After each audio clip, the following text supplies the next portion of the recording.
السلام علیکم، دیار داستان میں خوش آمدید۔ امید ہے کہ آپ خیریت سے ہوں گے۔ دوستو، دربدر کی ایپیسوڈ 3 لے کر میں حاضر خدمت ہوں۔ ایپیسوڈ شروع کرنے سے پہلے ہمارے چینل کو سبسکرائب کر دیں۔ تو شروع کرتے ہیں۔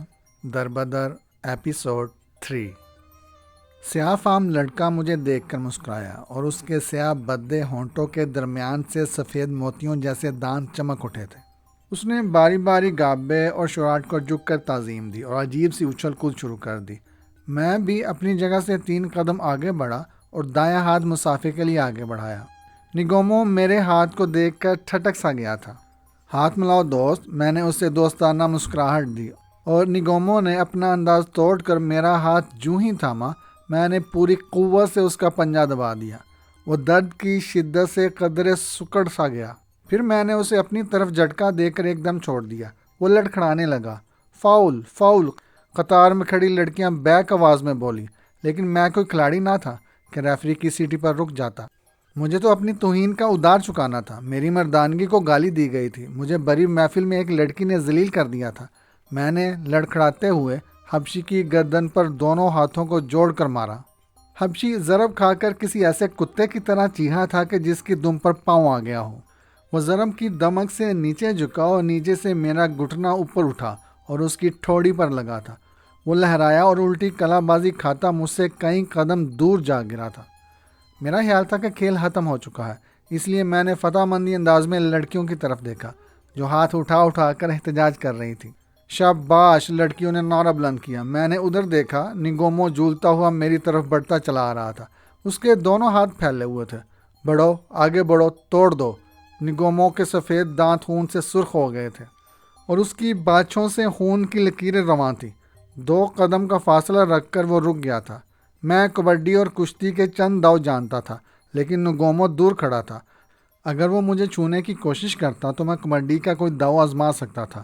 ایک صورت تھی کہ میں دوڑ کر اس سے لپٹ جاتا اور دوبی پٹکا مار کر اسے گرا دیتا۔ میں نے ابھی اپنے لپٹنے والے فیصلے پر عمل بھی نہ کیا تھا کہ نگومو اچھل کر اوپر اٹھا اور میرا چہرہ اس کے پاؤں کی زوردار ٹھوکر سے جنجنا گیا۔ پھر تو مجھے حیرت کو ذہن میں جگہ دینے کی بھی مہلت نہ ملی۔ دائیں بائیں کھٹا کھٹ وہ اچھل اچھل کر ضربے لگاتا رہا اور آخری ضرب میں نے سینے پر سہ کر خود کو بے بسی کی حالت میں کچے فرش پر گرا دیا تھا۔ نگومو نے میرے سینے پر پاؤں رکھ کر نعرہ بلند کیا۔ مقدس باپ کی دعاؤں کے ساتھ میں حریف پر برتری حاصل کر سکا ہوں۔ میں نے چاہا کہ اس کا پاؤں پکڑ کر توڑ دوں، مگر پیٹ، سینے اور جبڑوں سے اٹھتے ہوئے درد کے طوفان نے مجھے بے بس کر رکھا تھا۔ خرم چودھری، میری ڈوبتی ہوئی قوت سماعت میں مدھم سی آواز آئی تھی، کیا تم اپنے پاؤں پر کھڑے ہو سکتے ہو؟ میں تاریکی میں ڈوبتا چلا گیا اور سارے مناظر دھندلے ہوتے گئے۔ جب ہوش کی آنکھ بیدار ہوئی تو میں نے بند آنکھوں کے پردوں پر روشنی محسوس کی تھی۔ میرے سرہانے ٹیبل لیمپ روشن تھا اور صوفے پر سکی نیم دراز تھی۔ اس کی آنکھیں بند تھیں۔ میں نے چہرہ گھما کر دوسری طرف دیکھا۔ قطار در قطار کاؤچ بچھے ہوئے تھے اور باقی 4 لڑکیاں اوندھی سیدھی سوئی ہوئی تھیں۔ میں بھی ویسے ہی ایک کاؤچ پر دراز تھا۔ جاگ کر پہلی ضرورت مجھے پانی کی محسوس ہوئی تھی۔ میری زبان اور حلق پیاس کی شدت سے خشک ہو کر جل رہے تھے۔ میں نے جب اٹھنے کے لیے کروٹ بدلی تو درد کی ٹیس سے میرے منہ سے بلند سسکی نکل گئی۔ میں نے گردن گھما کر پانی تلاش کیا، مگر کمرے میں پانی نہیں تھا۔ درد تھا کہ ذرا سی جنبش پر ناک کی مانند ڈسنے لگا تھا، لیکن مجھے ہر صورت اپنے لیے کنواں کھودنا تھا۔ میں نے درد کی ناقابل برداشت ٹیسوں کو دانتوں تلے دبا دیا اور پاؤں نیچے اتار دیے۔ پاؤں شیشے کے جگ سے ٹکرایا اور جگ الٹ گیا۔ سکی چھناکے کی آواز پر بڑبڑاتی ہوئی اٹھی اور دوڑتی ہوئی میرے پاس آ گئی تھی۔ اوہ مسٹر خرم چودھری، میں سو گئی تھی۔ لیٹے رہو، ڈاکٹر نے تمہیں ہلنے جلنے سے منع کیا ہے۔ اس نے جھک کر میرے پاؤں تھام کر واپس کاؤچ پر رکھ دیے۔ میں متعجب نگاہوں سے اسے دیکھنے لگا۔ وہ لڑکی جو میری حریف تھی اب کسی وفادار بیوی اور دلنواز محبوبہ کی طرح مجھ پر صدقے جا رہی تھی۔ پانی دو مس سکی، میں نے درد کی لہر کو دانتوں سے کچل کر بمشکل تمام کہا۔ جگ ٹوٹ گیا ہے، وہ بولی، اور باہر خوفناک کتا ہے۔ ٹھہرو، میں دیکھتی ہوں۔ وہ دوڑتی ہوئی ساتھی لڑکیوں کی جانب چلی گئی۔ جب واپس آئے تو اس کے ہاتھ میں شراب کی بوتل اور لمبوترا گلاس تھا۔ ایڈنا پیتے پیتے لڑک گئی ہوگی۔ وہ میرے منہ میں شراب انڈیلنے لگی تو میں نے ہاتھ کے اشارے سے اسے روک دیا۔ میں شراب نہیں پی سکتا۔ کیوں؟ اس کی خمار آلود آنکھیں سوالیہ نشان بن گئی تھی۔ تمہارے لیے بہت مفید ہے۔ یقیناً ہوگی، میں نے کہا، لیکن میرے مذہب میں حرام ہے۔ میں جانتی ہوں۔ اس نے مسکرا کر گلاس میں شراب انڈیل دی۔ لیکن پھر بھی تمہارے بہت سے ہم مذہب بھائیوں کو میں پیتے دیکھ چکی ہوں۔ جوانی اور بیماری میں مذہب کی باتیں نہ کرو۔ ہاں، جب بوڑھے ہو جاؤ گے تو بچوں کی خاطر پارسا بن جانا۔ اس نے گلاس میری طرف بڑھایا اور میں نے ہاتھ سے روک دیا۔ بیٹھ جاؤ، میں نے کہا۔ کیا تم بیماری، پیاس اور بھوک کے تقاضوں سے مجبور ہو کر نالی کا پانی پی سکتی ہو اور کوڑے کے ڈھیر سے روٹی کا ٹکڑا اٹھا کر کھا سکتی ہو؟ یقیناً نہیں، وہ بولی، اور پھر گلاس منہ سے لگا کر شراب حلق میں انڈیل کر کھڑی ہو گئی۔ میں فادر سے بات کرتی ہوں اور تمہارے لیے پانی لاتی ہوں۔ اس نے ایک بغلی دروازے پر لگے برقی بٹن کو دبایا اور مؤدب آواز میں بولی، فادر خرم چودھری ہوش میں آ گیا ہے اور اسے پانی چاہیے۔ دوسرے ہی لمحے ریچھ نما گابے آنکھیں ملتا ہوا دروازہ کھول کر اندر آ گیا۔ اب کیسے ہو نوجوان؟ ٹھیک ہوں، میں نے کہا۔ مجھے افسوس ہے کہ تمہیں بے وقت اٹھانا پڑا۔ آؤ اب ادھر چلو، وہ بولا۔ ادھر دوسرے لڑکے سوئے ہوئے ہیں۔ اوہ نہیں فادر، سکی دور سے ہی گابے کی بات سن کر بولی، یہ بھی چلنے پھرنے کے قابل نہیں ہے۔ میں اس کی نگہداشت کروں گی۔ اس نے ٹھنڈے پانی کا گلاس میرے ہونٹوں سے لگا دیا۔ کچھ کھانا پسند کرے تو فریج سے نکال لاؤ، گابے جمائی لے کر بولا۔ بے تکلف ہو جاؤ لڑکے، تم دوستوں کے درمیان ہو۔ وہ پلٹا اور دوسرے کمرے میں چلا گیا۔ میں نے پانی پینے کے بعد آستین سے ہونٹ صاف کیے اور ممنوع نگاہوں سے سکی کی طرف دیکھنے لگا اور پوچھا، کیا ادھر مہمان نوازی کے بھی انداز ہیں کہ مہمان کو پہلے مارو پھر تمارداری کرو؟ سکی نے کھنکتا ہوا قہقہہ لگایا۔ ہاں، لڑ کر صلح میں بڑا مزہ آتا ہے۔ ویسے وہ سب کچھ ایک رسمی کارروائی تھی۔ فادر گابے ہر نئے رنگ روٹ کو مختلف طریقوں سے آزماتا ہے۔ تمہارا ڈیل ڈول دیکھ کر اس نے توڑ پھوڑ کا تماشا دکھایا ہے، ورنہ عموماً وہ ذہنی جھٹکے دیا کرتا ہے۔ سکی باتیں کرتی ہوئی دیوار گیر الماری نما فریج کے جانب چلی گئی۔ واپس آ کر سوپ کا پیالہ میرے ہاتھوں میں تھما دیا۔ پیالہ یخ تھا۔ مجھے جمع ہوا سوپ عجیب لگا تھا۔ یہ فادر گابے کی ایجاد اور پسندیدہ چکن کریم ہے، مقوی و لذیذ۔ سکی مجھے تذبذب میں مبتلا کر کر بتانے لگی۔ فادر نت نئے تجربے کرتا رہتا ہے۔ نئے رنگ روٹوں سے امتحان کا طریقہ کار بھی اس کے ذہن کی اختراع ہے۔ اس کے خیال میں بے بس اور بغیرت لوگ اچھے فائٹر نہیں بن سکتے۔ جوڈو کراٹے ایک مقدس فن ہے اور اس لیے بغیرت لوگوں کو نہیں سکھانا چاہیے۔ سکی کی وضاحتوں کا ایک فائدہ یہ ہوا تھا کہ میرے دل میں گابے کی عظمت جاگزین ہو گئی تھی اور سکی کے بارے میں جو میل تھی وہ بھی دھل گئی تھی۔ چلنے پھرنے تو میں دوسرے دن ہی لگا تھا، لیکن کلاس میں بیٹھنے کی اجازت 3 روز بعد ہی دی گئی تھی۔ فادر گابے بلا شبہ ایک قابل احترام استاد اور مہربان انسان ثابت ہوا تھا۔ چونکہ میں کلاس سے بہت پیچھے تھا اور میرا داخلہ خصوصی بنیادوں پر ہوا تھا، اس لیے گابے مجھ پر خصوصی توجہ دے رہا تھا۔ اس نے اسباق اور مشقوں کی کمی کو اوور ٹائم سے مکمل کرنے کی خاطر سکی کو مقرر کر دیا تھا۔ کچھ تو اس میں ذاتی صلاحیت تھیں اور تربیت کے لحاظ سے بھی وہ رنگ لیڈر تھی۔ دوسرے ہفتے گابے نے مجھے کلاس کا سیکنڈ رنگ ماسٹر بنانے کا اعلان کر کے سینئرز لڑکوں کو حیرت زدہ کر دیا تھا، لیکن کسی کو آزادی رائے کے باوجود احتجاج کرنے کی جرت نہ ہوئی تھی، کیونکہ میں فادر گابے اور سکی کے سوا سب سے فردن جوڈو کراٹے میں لڑ کر اپنا لوہا منوا چکا تھا۔ فادر گابے تو میرا روحانی باپ تھا۔ اس نے نہ کبھی خود سے لڑنے کی اجازت دی تھی اور نہ ہی ہم میں سے کوئی ایسی گستاخی کر سکتا تھا۔ البتہ سکی سے مقابلہ کرتے وقت میں نے معذرت کر لی تھی کہ وہ میرے لیے فادر گابے کے بعد قابل احترام خاتون ہے۔ اس نے مجھے جوڈو کراٹے کا علم سکھایا تھا۔ وہ بلا شبہ عقیدتوں اور احترام کی مستحق تھی۔ اسے میں نے ہر روپ میں ایک عظیم لڑکی پایا تھا۔ میں پہلے بھی اعتراف کر چکا ہوں کہ میرے دل میں سکی بہت سے جذبوں کے ساتھ بس گئی تھی، لیکن ہم نے کبھی تنہائی کو دل کا موضوع نہیں بنایا تھا۔ مجھے جرأت دلانے کی کبھی کوشش نہ کی تھی۔ مرد ہمیشہ عورت کی آنکھوں کے راستے عشق کا سفر شروع کرتا ہے۔ سکی نے وہ راستہ میرے لیے کبھی نہ کھولا تھا۔ اگر وہ آنکھوں کے پٹ کھول دیتی تو شاید میں پیش قدمی کر ہی لیتا۔ ہم پہلو بہ پہلو چل رہے تھے۔ چلتے چلتے کسی لمحے غیر ارادی طور پر فاصلہ کم ہو جاتا اور ہمارے شانے رگڑ کھا کر ایک ہو جاتے تھے۔ گراؤنڈ کی کمپاؤنڈ وال سے ایک سایہ سا ابھرتا۔ اسے ہم دونوں نے ایک ساتھ ہی کون ہے ادھر؟ سکی نے ناگوار لہجے میں پوچھا اور دوسری لمحے وہ دیوار پھاند کر ہمارے سامنے آ گیا۔ کیا بات ہے یاسوکا؟ میں نے تمہیں منع کیا تھا سکی، یاسوکا غرایا، تم میرے وطن کی ناموس ہو اور غیر ملکی لڑکا۔ خاموش سکی داڑھی، واپس جاؤ، یہ میرے وطن کے تم جیسے کتوں سے 1000 درجے بہتر غیر ملکی ہے، جاؤ۔ خرم چودھری وہ سکی کی ڈانٹ کو نظر انداز کرتے ہوئے براہ راست مجھ سے مخاطب ہو گیا۔ سکی میری ہم وطن اور پسند ہے، کیا تم شرافت سے میرا حق تسلیم کر لو گے؟ بشرط یہ کہ سکی پہلے تیرے دعوے کی تائید کرے۔ میں نے جواب دیا، نہیں خرم، غیر مشروط بات کرو۔ وہ ایک قدم آگے بڑھایا تھا۔ میری تمام تر توجہ چونکہ یاسوکا پر ہی مرکوز تھی، اس لیے میں سکی کی گھومتی ہوئی ٹانگ کو قبل از منزل نہ دیکھ سکا تھا۔ سکی نے اس کے دائیں جبڑے کو نشانہ بنایا تھا اور یاسوکا ضرب کھا کر بائیں جانب جھک گیا تھا۔ سکی جب پیچھے ہٹنے لگی تاکہ فلائنگ کک مارنے کے لیے مناسب فاصلہ کر سکے، میں نے کود کر یاسوکا کو اپنی آڑ میں کر لیا تھا۔ نہیں سکی، ہم سب دوست ہیں، میں نے اسے روکتے ہوئے کہا۔ یاسوکا تم بھی سکی سے معافی مانگ لو۔ جاؤ، چلے جاؤ یاسوکا۔ سکی کسی چھلاوے کی طرح تڑپ کر میرے پہلو سے نکل کر پھر یاسوکا کے سامنے جا کھڑی ہوئی، ورنہ میں تمہاری گردن توڑ دوں گی۔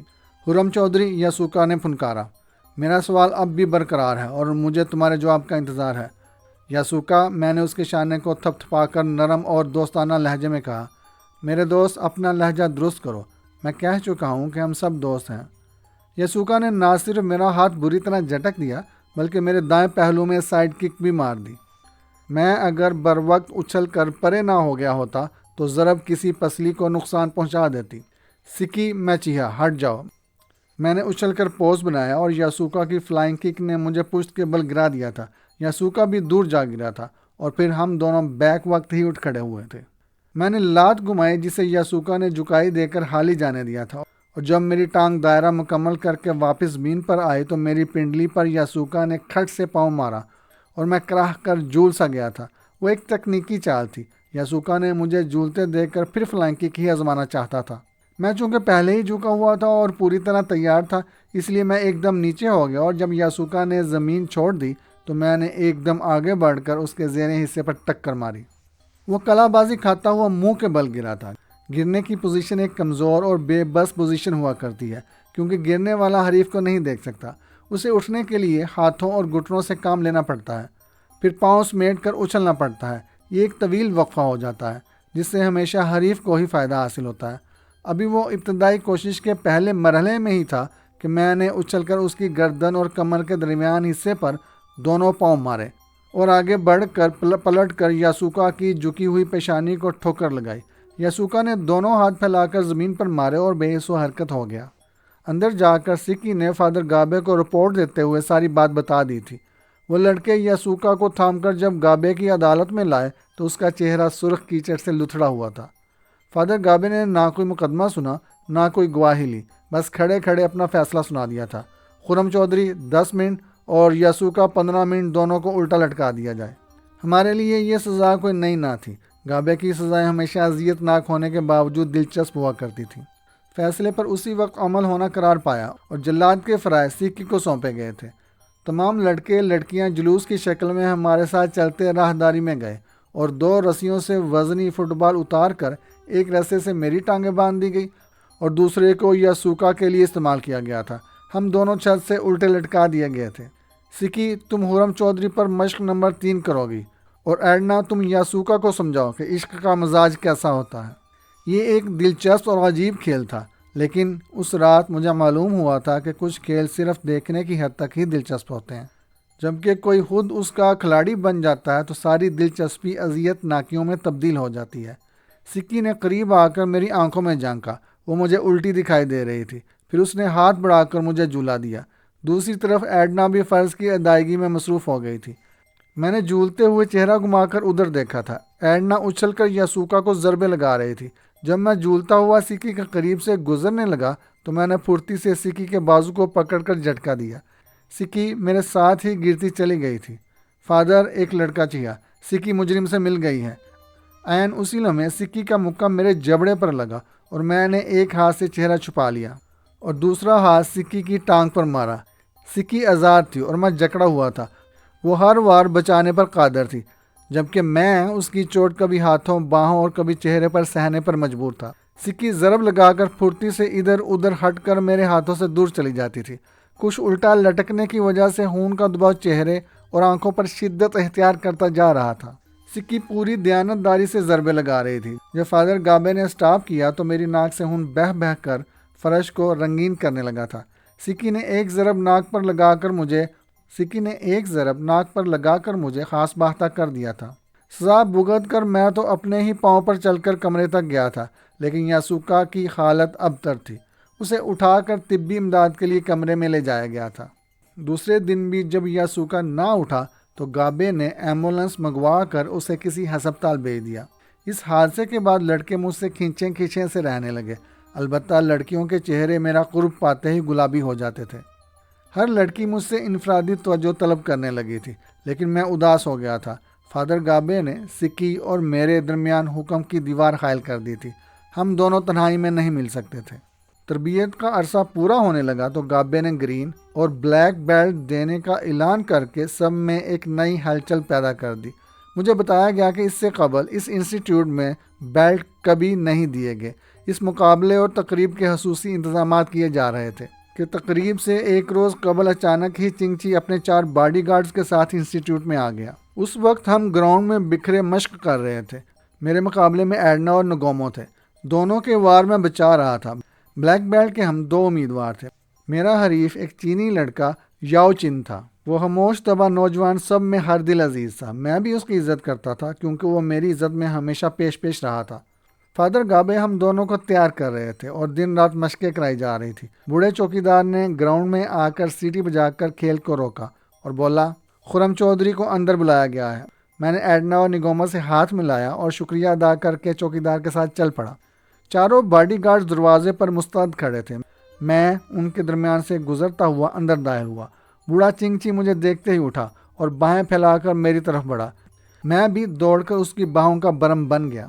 گابے نے تمہاری تعریف کر کے میرا سر فخر سے بلند کر دیا ہے۔ نوازش ہے، میں نے انکسار سے کہا۔ اس لڑکے راجو کا کوئی سراغ ملا یا نہیں؟ وہ غدار، چنگ کسی سانڈ کی طرح پھنکارا۔ وہ میجو کی پناہ میں چلا گیا ہے۔ اس نے میرے بہت سے خفیہ ٹھکانوں پر حملے کرائے ہیں۔ میں اسے معاف نہیں کروں گا۔ تم تربیت مکمل کر لو، میں نے تمہارے لیے بہت کچھ سوچ رکھا ہے۔ بلیک بیلٹ جیت لو، گابے بولا۔ یہ بہت بڑا اعزاز ہے اور میں پر امید ہوں۔ فادر گابے کا بوڑھا چوکیدار ٹرے میں شراب کی بوتل اور 2 گلاس لایا تھا۔ مجھے یہ جان کر خوشی ہوئی تھی گابے نے میری مذہبی حیثیت کو تسلیم کر لیا تھا، اور یہ بات اس نے اپنے چوکیدار کو بھی نوٹ کرا دی تھی کہ خرم چودھری شراب نہیں پیتا۔ ہاں ماسٹر، چنگ چسکی لے کر بولا۔ مجھے معلوم ہوا ہے میجو نے بھی کوئی لڑکا تمہارے پاس تربیت کے لیے چھوڑ رکھا ہے۔ ہاں تھا چیف، مگر عجیب اتفاق ہے کہ یہاں بھی میجو تم سے شکست کھا کر ہسپتال چلا گیا ہے۔ فادر گابے نے تفصیل سے میری اور یاسوکا کی رقابت اور جنگ کی کہانی چنگ کو سنا دی۔ چنگچی نے قہقہا لگایا اور دیر تک ہنستا رہا۔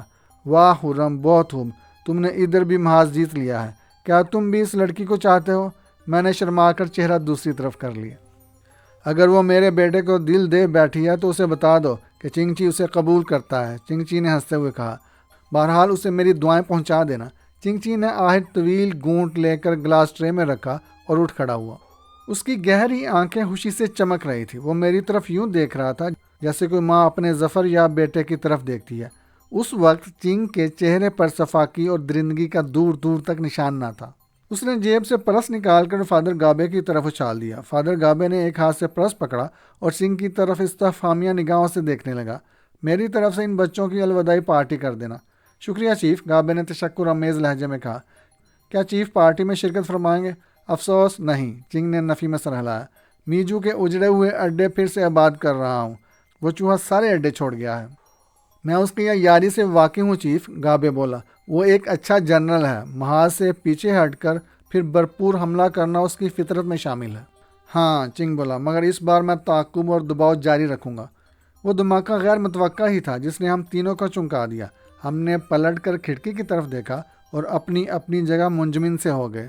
یاسوکا کھڑکی کے ایک پٹ سمیت اندر آ گرا تھا اور گرتے ہی وہ اچھل کر چیخا تھا، ہینڈز اپ! ہاتھ اٹھانے والا شخص ہمارا چیف چنگ تھا۔ پھر بلا ہم دونوں کو کیا اعتراض ہو سکتا تھا؟ فادر گابے نے ہاتھ اٹھا کر بڑے نرم لہجے میں یاسوکا کو مخاطب کیا۔ اسٹین گن پھینک دو میرے بچے۔ بکواس بند کر بوڑھے، یاسوکا داڑا۔ اب مجھے معلوم ہو چکا ہے کہ تم بھی اس بوڑھے سور کے بچے ہو۔ یاسوکا نے ایک قدم آگے بڑھ کر اسٹین گن کی نالی چنگ کی پشت سے لگا دی۔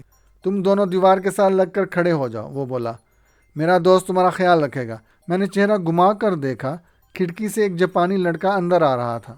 میرے ساتھ یقیناً بوڑھا چنگ چی اور فادر گابے بھی اس اجنبی جاپانی لڑکے کو دیکھ کر تذبذب کا شکار ہو گئے تھے۔ اندر آنے والا مہرا بگڑی ہوئی بساط کے توازن پر اثر انداز ہو سکتا تھا۔ سرسراہٹ سن کر یاسوکا نے محتاط انداز میں ادھر دیکھا اور اس کے چہرے پر اطمینان کی سرخی گہری ہوتی دیکھ کر میرا تذبذب مایوسی میں بدلنے لگا۔ اگر وہ جاپانی لڑکا یاسوکا کے لیے بھی اجنبی ہوتا تو اس کے چہرے کا رنگ یقیناً بدل جاتا۔ یوشی، یاسوکا چیخا، ماسٹر چنگ کے ہاتھ باندھ دو۔ نرم و نازک سے یوشی نے سر جھکا کر اس بات میں آنکھوں کو جھپکا اور نائلون کی سرخ باریک ڈوری کھولنے لگا۔ چنگ چی چپ چاپ کسی بے جان مجسمے کی مانند کھڑا سامنے دیوار کو گور رہا تھا۔ اس نے یقیناً یاسوکا کی آواز سنی ہوگی۔ اسے یہ بھی معلوم تھا کہ جو کچھ یاسوکا چاہ رہا ہے، اگر کامیاب ہو گیا تو میجو اس کا کیا حشر کرے گا، لیکن اس کے باوجود وہ خاموش تھا۔ شاید کامیابی اور اپنی ذات کی شہرت نے اسے کسی ہوش فہمی میں مبتلا کر رکھا تھا۔ اس کے باڈی گارڈ بھی ساکت کھڑے تھے۔ ان کی مجبوری ناقابل فہم نہ تھی۔ چنگ چی کی پوزیشن ہی ایسی تھی کہ اگر دروازے کی طرف سے گولی چلائی جاتی تو چنگ چی کے جسم کو پار کر کے یاسوکا تک رسائی حاصل کرتی۔ باڈی گارڈز دروازے سے ہٹ کر کوئی بہترین پوزیشن حاصل کرنے سے بھی ہچکچا رہے تھے، کیونکہ یاسوکا نے شروع میں ہی ان کو وارننگ دے کر بے بس کر دیا تھا۔ یوشی نے ڈوری کو ماہرانہ انداز میں لہرایا اور آہستہ آہستہ قدم بڑھاتا ہوا چنگ چی کے قریب ہونے لگا۔ اے گنجے، یاسوکا دوڑا اور ساتھ ہی ایک دھماکہ اور انسانی چیخ ابھری۔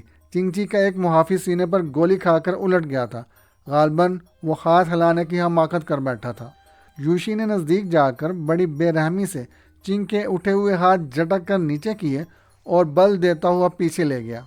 درد اور توہین کے احساس سے چنگ چی کی دھنسی ہوئی گہری آنکھوں سے شرارے ابل پڑے، لیکن وہاں اس کی حیثیت ایک پٹے ہوئے مہرے کی تھی۔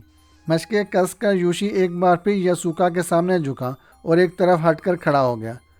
تم بھی ادھر شامل ہو جاؤ، یاسوکا نے محافظوں کو حکم دیا۔ میں تمہارے چیف کو زندہ رکھوں گا، تم بھی اس کی زندگی کے لیے وفاداری کا ثبوت دو۔ ہتھیار پھینک دو لڑکو، چنگ نے اپنے محافظوں کو حکم دیا۔ تینوں نے اپنے مردہ ساتھی کے قدموں میں اسٹین گنیں رکھ دی اور لڑکھڑاتے ہوئے اندر آ کر ہمارے ساتھ کھڑے ہو گئے۔ یاسوکا نے اسٹین گن چنگ کے جسم سے ہٹائی اور گھوم کر سامنے آ گیا۔ اس کی گول گول آنکھیں کسی ناک کی طرح مجھ پر جمی ہوئی تھی۔ میں اپنے روحانی باپ کی تمام ذلتوں کا انتقام لینے واپس آیا ہوں، چودھری خرم سلطان۔ سن لڑکے، چنگ چی بولا، تمہارے اس چوہے باپ کا دشمن میں ہوں، صرف میں۔ چل مجھے اس تک لے چل۔ خرم چودھری فادر گابے کا رنگ روٹ ہے، ادھر مجھ سے بات کر۔ تم سے تمہارا دشمن ہی بات کرنے کا مجاز ہے ماسٹر، یاسوکا نے جواب دیا۔ مجھے اپنے دشمن سے بات کرنے دے۔ نہیں نہیں میرے بچے، فادر گابے پر جوش انداز میں بولا، خرم تیرا روحانی بھائی ہے، یہاں کوئی کسی کا دشمن نہیں ہوتا۔ یاسوکا نے اچھل کر میرے چہرے پر تمانچہ مارا۔ فادر، اس نے نہ صرف تیرے اس انسٹیٹیوٹ کا تقدس پامال کیا ہے، بلکہ میرے وطن کی ناموس بھی داغدار کر دی ہے۔ میں اسے قتل کرنے کے لیے باہر لے جاؤں گا۔ میں ہاتھ اوپر اٹھائے دیوار کا سہارا لیے کھڑا تھا۔ میں نے پہلے دایاں ہاتھ غیر محسوس انداز میں نیچے کرنا شروع کر دیا۔ یاسوکا نے یکدم اچھل کر خود کو دور کر لیا اور قہقہے لگانے لگا۔ نہیں خرم چودھری، یہاں نہیں، وہ بولا، اور اس نے اسٹین گن تان کر مجھے قطار سے نکلنے کا اشارہ کیا۔ یوشی، تم ماسٹر کو لے آؤ، تم لوگ بھی آگے آگے چلو۔ چنگ، ماسٹر یوشی باریک نسوانی آواز میں بولا، اگر کوئی گڑبڑ کرے تو میں… ہاں پیارے، یاسوکا نے اسے اجازت دی، فراخ دلی سے نشانہ آزماؤ۔ حیرت یہ نہ تھی کہ یاسوکا کیسے غالب آ گیا، شدت حیرت چنگ جیسے ماسٹر پر تھی، جو کسی گائے کی مانند خریدار کا ہر حکم بے چون چرا مانتا چلا جا رہا تھا۔ اس نے نہ صرف خود کو ان کے حوالے کر دیا تھا، بلکہ اپنے محافظوں کو بھی ہتھیار ڈالنے کا حکم دیا تھا۔ حالات بالکل روزے روشن کی طرح میرے سامنے تھے، لیکن صورتحال کسی طرح ہضم نہ ہو رہی تھی۔ دروازے سے باہر نکلے تو ہماری ترتیب یاسوکا نے اپنے حق میں کر رکھی تھی۔ ہارے ہوئے جتھے میں مجھے سب سے آگے رکھا گیا تھا۔ میرے پیچھے چنگ تھا اور چنگ کی پشت پر ریوالور بدست یوشی تھا۔ اس کے پیچھے فادر گابے اور چنگ کے باڈی گارڈ چلے آ رہے تھے۔ آخر میں ظفر یاب یاسوکا کسی جرنیل کی آن بان سے موجود تھا۔ کمپاؤنڈ سے نکل کر یوشی کے کاشن پر میرے قدموں کا رخ مشرق کی جانب ہو گیا۔ میں نے پلٹ کر دیکھا، خرم چودھری یاسوکا نے بلند آواز میں پکارا، تم قافلے سے الگ دائیں جانب 10 قدم پر چلے چلو۔ میں نے گن کر 10 قدم بڑھائے اور رک گیا۔ میری طرف گھوم جاؤ، یسوکا نے حکم کا چابک مارا اور میں گھوم گیا۔ وہ بھی تھوڑا سا باہر نکل آیا تھا، سٹین گن سے میرا نشانہ لیے ہوئے تھا اور یسوکا کی گول گول آنکھیں مسکرا رہی تھیں۔ سنو نادان لڑکے، چنگ کی بدلی ہوئی آواز سن کر میں نے چونک کر دیکھا۔ اس کے لبوں پر وہی جانی پہچانی مسکراہٹ رقص کر رہی تھی۔ جب چنگ کسی کو سزا سنانے والا ہوتا تھا، میں اس کے ماحول، فضا اور اندر بیٹھے بچوں کو خون کی چھینٹوں سے پراگندہ کرنے کے حق میں نہیں ہوں۔ آؤ شریفانہ سودا طے کر لیں۔ یوشی، یسوکا نے کہا، چند قدم پیچھے ہو جاؤ۔ یوشی بھی عجیب احمق لڑکا تھا، یسوکا کے ہر حکم پر پہلے سر جھکاتا پھر تعمیل کرتا۔ اس نے ایک قدم ہٹ کر سر خم کیا۔ چنگ کی سرخ آنکھیں چاروں طرف سرچ لائٹ کی طرح گھوم رہی تھی۔ مان وہ فضا میں اچھلا اور بیک وقت 2 دھماکے ہوئے۔ یسوکا کسی زخمی درندے کی طرح حلق پھاڑ کر داڑتا ہوا پہلے جھکا، پھر سینہ دباتا ہوا منہ کے بل گرا، اور یوشی کی باریک چیخ جب ابھری تو وہ پشت کے بل گر رہا تھا۔ میں نے حیرت انگیز منظر دیکھا۔ چنگ کے دونوں لانگ بوٹوں کی ٹو سے دھواں نکل رہا تھا۔ فادر، چنگ نے پرسکون اور قدر مؤدب لہجے میں کہا، اس لڑکے نے میرا وقت اور تمہاری انرجی ضائع کی ہے۔ میں جا رہا ہوں۔ ان کو میری تحریری سلام کے ساتھ رات کے وقت کسی چوراہے میں ڈال دینا۔ میرا دوست میرا سلام پا کر یقیناً خوش ہوگا، اور تم خرم، نئے زندگی کے ساتھ یہ بات کبھی فراموش نہ کرنا کہ نئی زندگی دینے والے زندگی کو چھین لینے کا حق بھی رکھتے ہیں۔ اس نے باری باری دونوں لاشوں کو دیکھا اور پلٹ کر چل پڑا۔ اس کے باڈی گارڈ اندر سے سٹین گنیں لے کر دوڑے ہوئے واپس آ رہے تھے۔ خرم، میرے ساتھ آؤ، فادر گابے پھرتی سے بولا۔ اندر بھی ایک لاش ہے۔ میں اب یہ جگہ چھوڑ دوں گا۔ یہ جگہ ناپاک ہو چکی ہے۔ میں اس یقین اور ایمان کے باوجود کہ زندگی اور موت کے پیچھے کسی چنگچی یا میجو کا ہاتھ کار فرما نہیں ہوتا۔ چنگچی کا ممنون تھا۔ دوسری بات، موت صرف ایک بالش کے فاصلے سے لوٹ گئی تھی۔ چنگ کے پرسکون انداز کی وجہ یہی رہی تھی کہ اسے خود پر پورا اعتماد تھا، اور میرے علم میں وہ ایک انوکھا اضافہ تھا کہ چنگ کی دنیا میں صرف انگلیوں سے ہی گولیاں نہیں چلائی جاتی، بلکہ جوتوں کو بھی اپنے دفاع میں استعمال کیا جاتا ہے۔ چنگ کے لانگ بوٹ اپنے اندر ہلاکتوں کا سامان رکھتے تھے۔ جب ہم اندر پہنچے تو میں یہ دیکھ کر حیران رہ گیا کہ باہر موت کا وحشیانہ کھیل کھیلا گیا تھا اور اندر کی دنیا پرسکون تھی۔ سب لڑکے لڑکیاں ریاضت میں مصروف تھے، لیکن تجربات سے ثابت ہو چکا تھا کہ ان میں ہر ایک اپنی جگہ انگارہ ہے۔ فادر گابے نے کسی کو نہ بلایا اور نہ ہی کچھ کہا، مجھے ان میں شامل کر کے باہر نکل گیا۔ جب کھانے کی گھنٹی بجی تو میں نے چلتے چلتے محتاط نظروں سے دیکھا، تینوں لاشیں ٹھکانے لگائی جا چکی تھی اور خون صاف کروا دیا گیا تھا۔ کھانے کے دوران سکی اور ایڈنا میرے دائیں بائیں تھیں۔ سکی پر چونکہ زبان بندی کی پابندی تھی، اس لیے وہ نگاہوں اور کہانیوں سے باتیں کر رہی تھی۔ البتہ اس پابندی سے ایڈنا فائدہ اٹھا رہی تھی۔ میز سے اٹھ کر وہ میرے ساتھ ہی میرے کمرے میں آ گئی۔ ہمارے ساتھ نگومو بھی تھا۔ میں نے محسوس کیا تھا کہ وہ بہادر مضبوط نوجوان سفید چمڑی والی ایڈنا کی پرستش کر رہا تھا، لیکن معاشرے نے یقیناً اسے رنگ کی قدر و قیمت بتا دی تھی۔ شاید یہی وجہ تھی کہ چاہنے کے باوجود اس نے کبھی ایڈنا پر اپنی پرستش ظاہر نہ کی تھی۔ ایڈنا اپنی نسل اور خوبصورتی پر اس قدر نازا تھی کہ نگومو جسے نوجوان کو پاؤں چھونے کی بھی اجازت نہ دے سکتی تھی۔ کیا پروگرام ہے خرم؟ ایڈنا بالوں کو جھٹک کر بولی۔ آؤٹنگ کو جی چاہ رہا ہے۔ اور کون ہوگا؟ مجھ سے تمہیں کوئی خطرہ ہے کیا؟ تم جس کی بیٹی ہو اس نے میرے باپ کو بہلا پھسلا کر جنت سے نکلوا دیا تھا، لہٰذا میں محتاط ہوں۔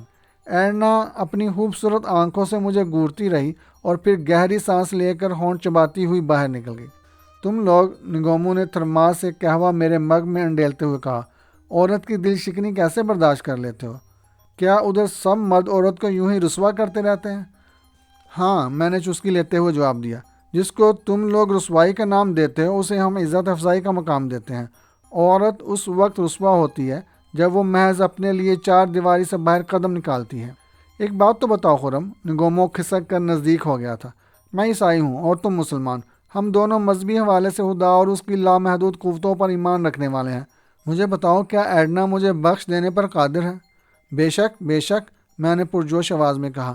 جو طاقت آگ جیسی بے مروت اور بے مہر چیز کو اپنے بندے کے لیے پھولوں کی طرح فرحت بخش بنا دینے پر قادر ہے، اس کے لیے ایڈنا کے دل میں نگومو کی محبت پیدا کرنا کوئی مشکل نہیں۔ مان ایک پتھر کھڑکی کے راستے اندر آ کر لگا۔ میں اور نگومو بیک وقت اچھل کر دیوار کی آڑ میں ہو گئے۔ پتھر کے ساتھ کوئی پیغام تھا، نگومو نے سرگوشی میں بتایا، اور پیٹ کے بل فرش پر رینگتا ہوا پتھر اٹھا لایا۔ میں نے جپٹ کر پتھر لے لیا۔ پتھر پر کاغذ چڑھا ہوا تھا، چرمرائے کاغذ پر مدھم مدھم تحریر تھی۔ 10 بجے زیتون کے بڑے درخت کے نیچے میں انتظار کروں گی۔ 9:45 بجے فادر گابے کو شب بخیر کہنے کی پریڈ جوں ہی ختم ہوئی، سکی نے راہداری میں چلتے چلتے مجھے کوہنی ماری اور آگے نکل گئی۔ خرم، کندھے پر ہاتھ رکھ کر ایڈنا نے بلند آواز میں کہا، تاکہ سکی کے علاوہ دوسرے لوگ بھی سن لیں۔ یہ درس گاہ ہے، یہاں محبت کے معاملے نہیں چل سکتے۔ تم دونوں ماحول کو خراب نہ کیا کرو۔ میں معمولی سانہ مشورہ دوں گا مس ایڈنا، تاکہ اپنے پاؤں پر ہی اپنا وزن رکھو۔ اس نے کہا، مشورے کا شکریہ۔ میرے قدموں کی چاپ سن کر سکی زیتون کی چھدری جاڑیوں سے نکل کر یکدم سامنے آ گئی۔ جب میں قریب گیا تو اس نے دونوں ہاتھ پھیلائے اور قدم آگے بڑھائے، لیکن میں نے ہاتھوں کو ہاتھوں کی ڈال پر روک کر فاصلہ گھٹنے نہ دیا۔ بیٹھو، میں نے اس کے دونوں ہاتھوں کو ایک ہاتھ میں جکڑتے ہوئے کہا۔ بیٹھ جاؤ، میں تمہیں زندگی کا محفوظ راستہ دکھاتا ہوں۔ وہ سسک کر بل کھاتی ہوئی میرے سامنے اکڑوں بیٹھ گئی اور میرے گھٹنوں پر ٹھوڑی رکھ کر مجھے دیکھنے لگی۔ سب سے پہلے مجھے یہ بتاؤ، یہاں سے نکل کر کہاں جاؤ گی؟ میں نے دریافت کیا تو وہ پھوٹ پھوٹ کر رونے لگی۔ خرم، سکی نے اپنا چہرہ میری ہتھیلیوں سے اٹھا لیا اور میری روح یکدم ہلکی پھلکی ہو گئی۔ ماں کی دعائیں بڑی اثر انگیز ہوتی ہیں۔ جانتے ہو، جب میں گھر سے روانہ ہو رہی تھی تو میری ماں نے دعا دی تھی۔ آج اسی دعا نے اس کی نادان بیٹی کو دلدل میں گرنے سے بچا لیا ہے۔ کیا تم واپس ماں کے پاس جاؤ گی سکی؟ ابھی نہیں، کچھ مجبوریاں ہیں خرم، اس نے مجھے ٹالنا چاہا۔ ہاں، تم سنا ہے چنگچی کے منظور نظر ہو۔ اگر تمہارا چیف مجھے پناہ دینے کا وعدہ کرے تو میں خطرہ مول لے سکتی ہوں۔ اوہ، تم بھی کسی گروہ کی گرفت میں ہو؟ ہاں، مدام جولی نے مجھے ملازم رکھا ہوا ہے، سکی بتانے لگی۔ اس کے گروہ میں صرف خوبصورت لڑکیاں ہیں جو ہر قسم کا بزنس کرتی ہیں۔ میں نے صرف ادا فروشی کی شرط تسلیم نہیں کی، مجھے ہاسٹل کا چارج سنبھالنا ہوگا۔ کبھی اس طرف آؤ گے خرم؟ ہاں، جب مجھے اپنی بقا کی ضرورت محسوس ہوگی تو ضرور آؤں گا۔ ٹھیک ہے، میں تمہیں ایڈریس لکھ دوں گی، لیکن کبھی رات کے وقت ادھر آنا۔ مدام گھوم پھر کر رات کو ہاسٹل میں واپس آ جاتی ہے۔ اچھا آؤ، اب واپس چلتے ہیں۔ میں اٹھ کھڑا ہوا۔ وہ بھی اٹھ کر کپڑے جھاڑتی 10-15 قدم تک میرے پہلو با پہلو چلتی رہی اور پھر زیتون کی جاڑیوں میں داخل ہو گئی۔ چوکیدار نے مجھے دیکھ کر حسب ضابطہ پہلے سلام کیا اور پھر گھومنے کی وجہ دریافت کی۔ میں نے جوتوں کی دمک کے ڈر سے اسپورٹ شوز پتلون میں اڑس لیے تھے۔ جب چوکیدار نے جواب طلبی کی تو ذہن نے ننگے پاؤں کا جواز پیش کرنے کا اشارہ کر دیا۔ میرے پاؤں رات کے وقت چلنے لگتے ہیں۔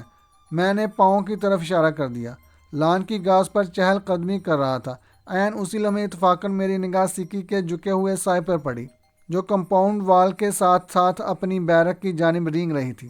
ذرا ہاتھ لگا کر تو دیکھو، یہ کون سا مرض ہے؟ آگ کے شعلے جیسے نکل رہے ہیں۔ چوکیدار فوراً ہی میرے پاؤں پر جھک گیا اور میں نے باری باری دونوں پاؤں اٹھا کر اسے دکھائے۔ سکی میری چال سمجھ گئی تھی۔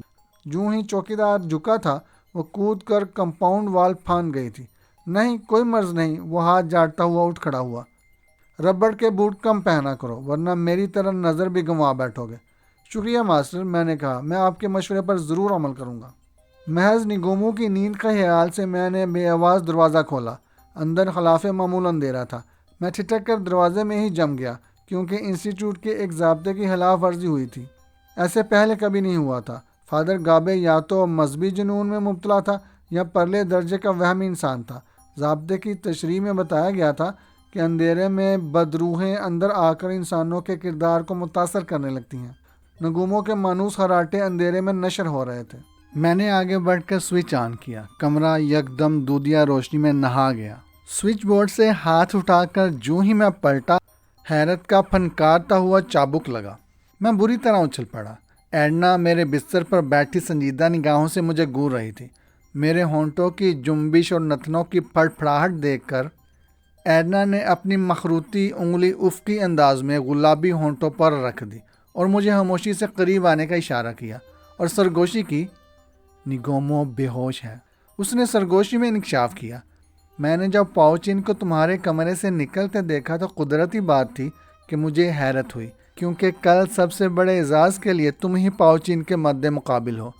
اسے اصولاً ادھر اپنے مد مقابل سے نہیں ملنا چاہیے تھا۔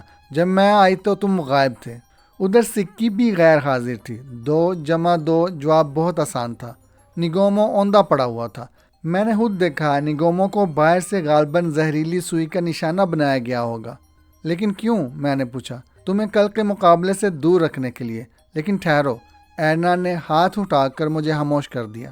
میرا خیال ہے کہ کمرے میں ٹائم بم رکھا گیا ہے۔ اوہ، میں چونک کر ایڈنا کو دیکھنے لگا۔ اس خطرے اور خیال کے باوجود تم اندھیرے میں بیٹھی ہوئی تھی۔ مگر کیوں ایڈنا؟ کیوں، جبکہ میں تمہارے نزدیک بے وفا اور سرد مہر شخص ہوں؟ میں کوئی جواب نہیں دوں گی، ایڈنا بولی، کیونکہ تم ان جذبوں سے نا آشنا ہو ابھی۔ اب بتاؤ، فادر گابے کو رپورٹ دی جائے یا اپنے طور پر کچھ کیا جائے؟ فادر گابے کو ڈسٹرب نہ کرنا بہتر ہے، میں نے کہا۔ ہم کمرے کی تلاشی لے لیتے ہیں۔ کمرے میں سامان ہی کیا ہے؟ یا نگومو کو اٹھا کر میں باہر چلا جاتا ہوں؟ دوسری تجویز معقول ہے، ایڈنا نے کہا۔ ٹائم بم ہماری تلاشی کے دوران ہی پھٹ سکتا ہے۔ میں نے نگومو کے وزنی جسم کو اٹھا کر کندھے پر لادا اور ایڈنا نے ہمارے بستر لپیٹ لیے۔ راہداری میں بستر لگا چکی تو میں نے کہا، تم جاؤ، میں سابقہ رویے پر نادم ہوں اور مستقبل کا خرم چودھری ایڈنا کے اس جذبے کو فراموش نہیں کرے گا۔ اس نے کوئی ضد نہ کی اور خاموشی سے چلی گئی۔ میں جب بستر پر دراز ہوا تو میرا ذہن پھوڑے کی طرح جاگ رہا تھا۔ میرے تجربات کی کوری کتاب اس شہر کی سیاہیوں نے کتنی جلدی بھر دی تھی۔ خطرے اور آنے والے کل کی فکر نے میری آنکھوں سے نیند اچک لی تھی۔ تقریباً 3 بجے فادر گابے کے قدموں کی چاپ راہداری میں گونجی۔ میں نے اٹھ کر اس کو تعظیم دی۔ صبح جب کچن کی انچارج عورت خسر پسر کرتی اوپر سے اتری، میں جاگ رہا تھا اور ابھی تک میرے کمرے میں رکھا بم پھٹا نہیں تھا۔ میں نے نگومو کو دیکھا، وہ بھی استفہامیہ نگاہوں سے میری طرف دیکھ رہا تھا۔ آؤ اندر چلے پیارے، اس نے کہا۔ مگر ہمیں باہر کون چھوڑ گیا ہے؟ ایک خوبصورت جننی۔ نگومو نے گھبرا کر فوراً انگلی سے سینے پر سلیپ کا کراس بنایا اور خوفزدہ سا ہو کر اٹھ بیٹھا۔ میں نے اپنا بستر سمیٹ لیا اور نگومو بھی میرے ساتھ چل پڑا۔ میری غیر حاضری میں یہاں کون آیا تھا؟ کوئی بھی نہیں۔ تم نے میرے لیے قہوہ تیار کیا تھا؟ ہاں، بلکہ شکر پاؤچ ان سے مانگ لایا تھا۔ اوہ، تم نے قہوہ پیا تھا نگومو؟ نہیں، نگومو نے نفی میں سر ہلایا۔ تم جانتے ہو میں اگر سوتے وقت قہوہ پی لوں تو نیند نہیں آتی۔ صرف تمہارے لیے تھرماس میں رکھ دیا تھا۔ نگومو، جاؤ کچن سے کوئی بلی پکڑ لاؤ۔ میرا خیال ہے کہ میرے قہوے میں زہر ملایا گیا ہے۔ نگومو دوڑتا ہوا گیا اور 2 منٹ بعد پھر واپس آ گیا۔ اس کے ہاتھوں میں کالی بلی مچل رہی تھی۔ اسے قہوہ پلاؤ۔ نگومو نے بلی کا منہ کھول کر تھرماس انڈیل دی۔ کچھ قہوہ فرش پر گرا، کچھ بلی کے حلق سے اتر گیا۔ بلی چیختی رہی اور تڑپتی رہی، مگر نگومو نے اسے دبوچے رکھا تھا۔ آدھے منٹ بعد بلی کا جسم بے حس و حرکت ہو کر ہاتھوں میں جھولنے لگا تھا۔ فکر نہ کرو دوست، میں نے تھپک کر اسے پرسکون کیا۔ خرم چودھری بھی ہڈیاں چٹکانے کا فن سیکھ چکا ہے، تم دیکھ لو گے۔ آؤ اپنے رب کا شکریہ ادا کریں۔ جب ہم دونوں عبادت سے فارغ ہو کر ڈائننگ ہال میں داخل ہوئے تو ایڈنا مجھے دیکھ کر نگاہیں چرانے لگی۔ یقیناً وہ شرمندہ ہو رہی ہوگی کہ اس نے جس خطرے کی نشاندہی کی تھی وہ خطرہ سامنے نہیں آیا تھا۔ میرے قہوہ میں زہر تھا۔ میں نے قریب والی کرسی پر بیٹھتے ہوئے پلیٹ سیدھی کرتے وقت ایڈنا کو ندامت سے باہر نکال لیا تھا۔ 10 بجے قبل دوپہر تقریب کا وقت مقرر ہوا تھا۔ لڑکیوں نے رنگ کو سچ مچ دلہن کی طرح سجانے میں کوئی کسر نہ چھوڑی تھی۔ سکی چونکہ فادر گابے کے حکم کی پابند تھی اور مجھ سے براہ راست بات نہ کر سکتی تھی، اس لیے دوسری لڑکیوں کے ذریعے مجھ تک اپنے جذبات اور دعائیں بھجواتی رہی۔ ابتدا نمائشی مقابلوں سے ہوئی اور پھر گرین بیلٹ کے جوڑے کا اعلان کیا گیا۔ گراؤنڈ میں پہلے ایڈنا اتری، پھر سکی رقص کرتی ہوئی ایڈنا کے ساتھ آن کھڑی ہوئی۔ ایڈنا نے پہلے جپٹے میں سکی کا منہ نوچ لیا۔ ریفری نے سیٹی بجائی اور دونوں کو بلایا اور وارننگ دی، پھر مقابلہ شروع کر دیا۔ مگر وارننگ کے باوجود وہ فاؤل کھیل رہی تھیں۔ دونوں نے ایک دوسرے کا حلیہ بگاڑ دیا۔ بالآخر سکی کو کامیاب قرار دے دیا گیا۔ فادر گابے نے اٹھ کر بلیک بیلٹ کا اعلان کرتے ہوئے میرا اور پاؤچن کا نام پکارا۔ پاؤچن نے رنگ کے درمیان آ کر سمی کے انداز میں رقص کیا، لیکن میں متوازن قدم اٹھاتا ہوا اس کے پہلو میں جا کھڑا ہوا۔ ریفری نے رٹی رٹائی ہدایات جاری کی اور درمیان سے ہٹ گیا۔ پاؤچن نے اچھل کر دلتی جاڑی اور میں نے پھرتی سے جھک کر اس کا دایاں پاؤں پکڑ کر مروڑ دیا۔ وہ دوہرا ہو کر گرا اور میں پیچھے ہٹ کر کھڑا ہو گیا۔ کک مارو، یہ آواز سکی کی تھی، لیکن میں نے پاؤچن کو اٹھنے کا موقع دیا۔ وہ اٹھا اور ہاتھ اٹھا کر کھڑا ہو گیا۔ ریفری دوڑتا ہوا اس کے قریب گیا اور پھر میں نے حیرت بھری نگاہوں سے دیکھا پاؤچن ریفری کے کندھے کا سہارا لے کر لنگڑاتا ہوا چل پڑا۔ لڑکیوں نے شور اور تالیوں سے آسمان سر پر اٹھا لیا، لیکن میں کچھ سمجھ ہی نہ سکا تھا۔ میں کیسے یقین کر لیتا کہ پاؤچن جیسا پھرتیلا اور ماہر فنکار اتنی جلدی میدان سے واپس جا رہا ہے، لیکن جو میں دیکھ رہا تھا وہی کچھ دوسرے لوگ بھی حیران نگاہوں سے دیکھ رہے تھے۔ پاؤچن نے ٹخنا اتر جانے کی وجہ سے اپنی شکست تسلیم کر لی تھی۔ اس طرح مجھے ایک معزز شخص نے بلیک بیلٹ اور سکی کو گرین بیلٹ اپنے ہاتھوں سے پہنائے تھے۔ یہ ہمارے لیے بہت بڑا اعزاز تھا، بقول فادر گابے، جس کے ہم بجا طور پر مستحق تھے۔ تقریب کے اختتام پر فادر گابے نے 2 روز مکمل آرام کرنے اور آخری دن شاندار الوداعی پارٹی کا اعلان کیا۔ سب سے پہلے مجھے مبارکباد دینے والا میرا ساتھی، میرا حریف پاؤچن تھا، اور دوسرے نمبر پر سکی تھی۔ سکی نے سب کی موجودگی میں میرے ہاتھوں کو آنکھوں سے لگا کر چوم لیا تھا۔ یہ اس کی عقیدت اور محبت کی آخری نشانی تھی، جو آج بھی میں اپنے ہاتھ کی پشت پر زندہ دیکھ رہا ہوں۔ انسٹیٹیوٹ کے چاروں طرف بڑے بڑے سایہ دار درختوں کی دنیا آباد تھی۔ میرا چھاؤں میں لیٹنے کو دل چاہ رہا تھا، لیکن کوئی ساتھی نہ تھا، اور سکی کو دعوت دینے کی مجھ میں جرت نہ تھی۔ جب بے کلی حد سے بڑھنے لگی تو میں کسی کو بتائے بغیر ہی ایک طرف چل پڑا۔ درختوں کا سلسلہ بہت دور تک چلا گیا تھا۔ میں ایک جگہ لیٹ گیا اور اپنا جلتا ہوا چہرہ ٹھنڈی مٹی پر رکھ دیا۔ بڑی فرحت اور راحت کا احساس ہونے لگا تھا۔ پتہ نہیں میں تھکا ہوا تھا یا راحت کا خمار تھا، میں وہیں سو گیا۔ کچھ دیر بعد کسی نے میرے بالوں پر ہاتھ پھیرا تو میں ہڑبڑا کر اٹھ بیٹھا۔ مجھ پر چاندنی برس رہی تھی۔ میرے سرہانے سکی بیٹھی ہوئی تھی اور پاؤں کی طرف 2 مرد کھڑے تھے۔ یہ صاحب تمہارے لیے ایک ضروری پیغام لائے ہیں، سکی نے بتایا۔ ہم شام سے تمہیں تلاش کر رہے ہیں۔ میں نے غور سے دیکھا، ایک تو نگومو تھا اور دوسرا میرے لیے اجنبی تھا۔ میں عبدالحکیم کا پڑوسی نیاز احمد ہوں۔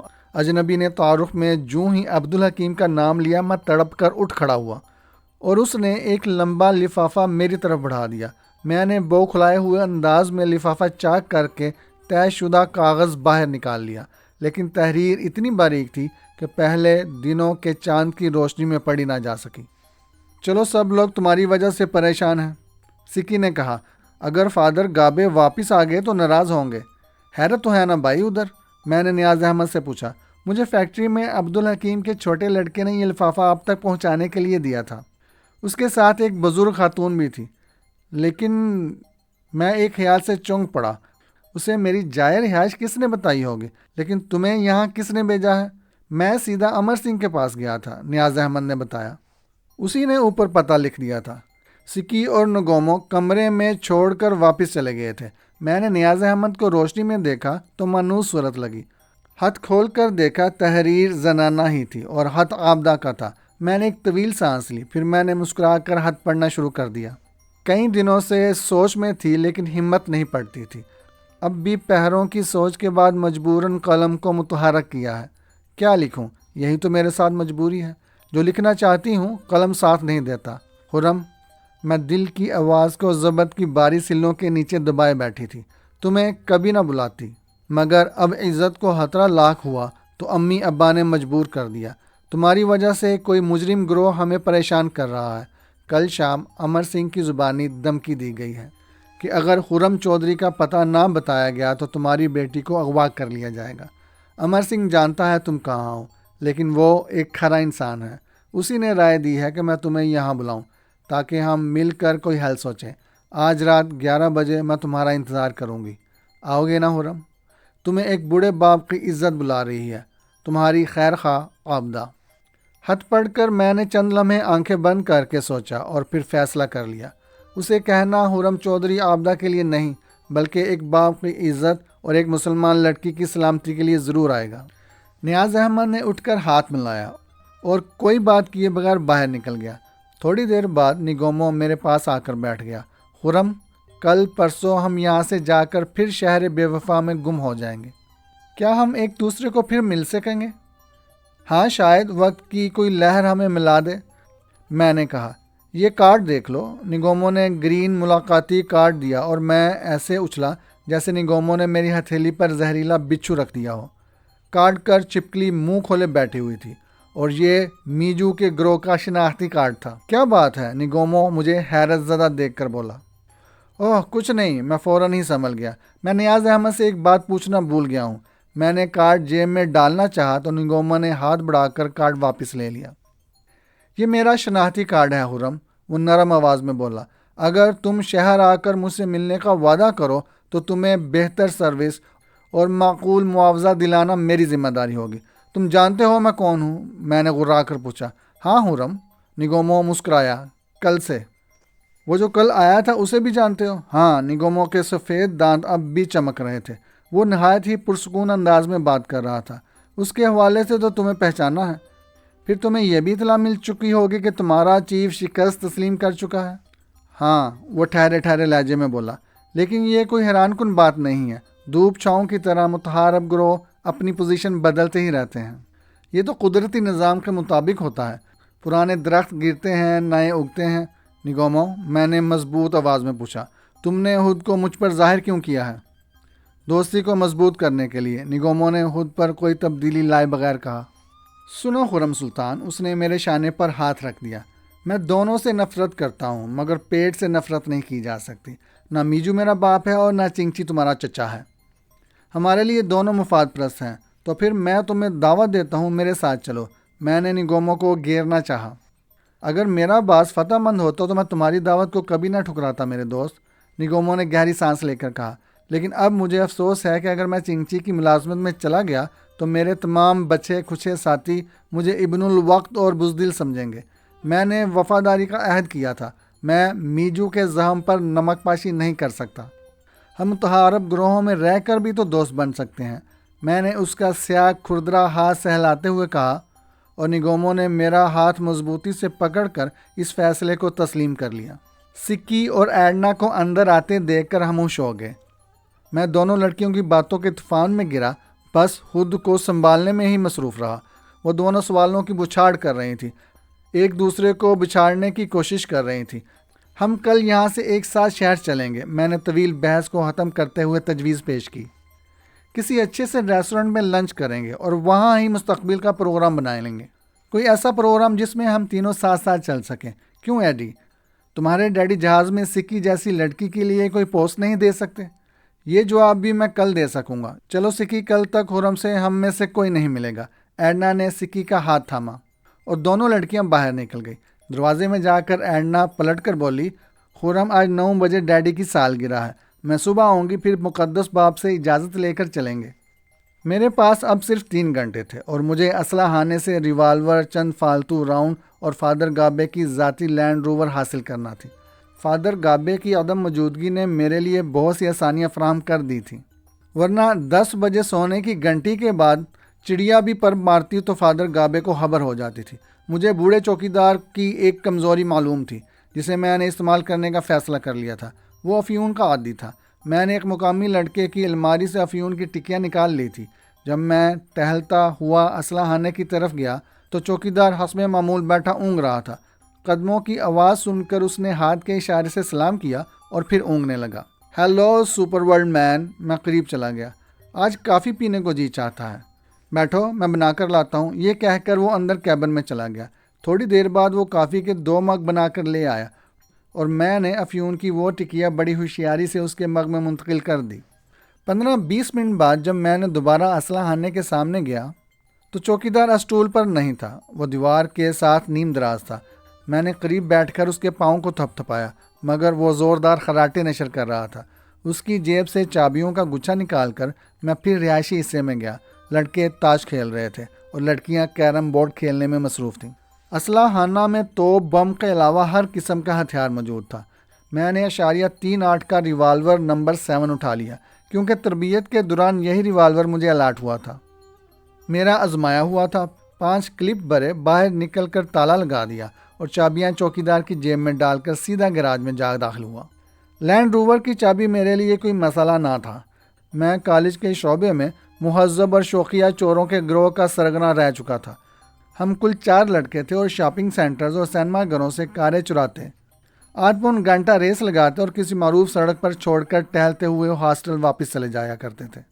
10:15 پر میں نے لینڈ روور کی ڈرائیونگ سیٹ پر بیٹھ کر تار کی خود ساختہ چابی اگنیشن میں لگائی اور انجن دوسری کوشش پر جاگ اٹھا اور میں بے خطر گاڑی کمپاؤنڈ سے باہر لے جانے میں کامیاب ہو گیا۔ کلائی میرے سامنے اسٹیئرنگ پر تھی اور گاڑی کے روشن ہندسے صاف دکھائی دے رہے تھے۔ 11 بجنے میں 7 منٹ باقی تھے اور میں آبلہ کے محلے کی ایک گلی میں داخل ہو چکا تھا۔